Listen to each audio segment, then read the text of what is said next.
Hello, my name is Will Simonson, and today I will be going over Physics 2 Lab 4 on circuits. So the purpose of this lab was to model circuits and behavior of resistors in series, to find current and potential differences of the circuit with different structures, such as removing or inserting resistors, and to investigate the behavior of capacitors. So physics principles that were used in this lab were obviously Ohm's law, which is the voltage is equal to the current times the resistance, energy conservation, specifically circuit conservation of energy, resistor properties, including Ohm's law in parallel and in series, and circuit properties such as the conservation of charge within loops, and linearization, which you will see in the graph in the results, which is natural log of V over V naught equals negative T over RC. So assumptions for this lab was that the multimeter was accurate and there was no outside impact on the circuit.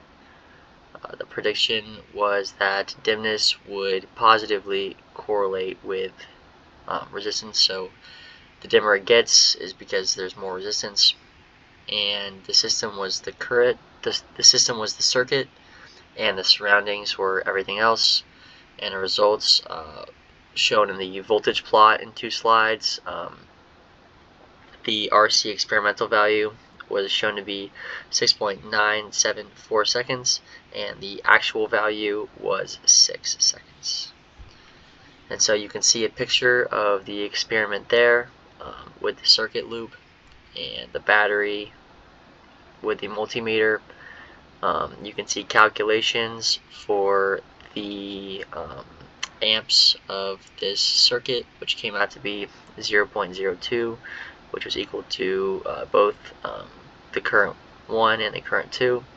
So questions that were asked in the lab, so the ammeter reads the same value backwards, and when replacing the voltmeter with an ammeter, the voltage stays the same in the circuit. So the experimental model, you can see over the course of the circuit, voltage changes due to resistors and the battery. You can see that from A to B, that is a typo. It's 3 volts. From C to D, it's negative 9.6, and from E to F, it's negative 2.04. And this makes a net of 0 volts, which is what was expected, as this is a loop and voltage should be conserved throughout the loop.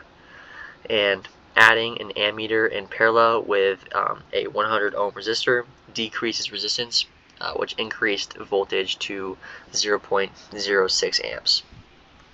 And so the results of this experiment with the plot of the equation that I mentioned earlier, and you can see the values on the left in the table. So the setup was a 9-volt battery, 0.2 Faraday capacitor, and 30 ohm bulb in series.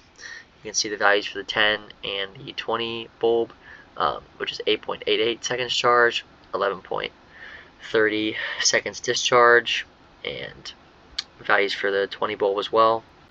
And to repeat, the RC experimental value was 6.974 seconds, and the RC actual value was 6 seconds.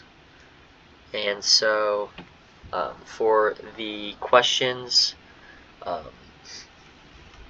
for the what if, the answer would be in real life, an ammeter has some resistance component, so some of the current would have gone through the resistor when set up in parallel with the ammeter.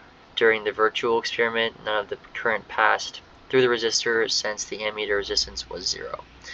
And for the second what if, about using a real battery with no resistor, with no resistor in the circuit, the model would predict instant charging for the capacitor, but obviously real-life batteries have a resistance, so the capacitor would not be instantly charged. Thank you. for listening.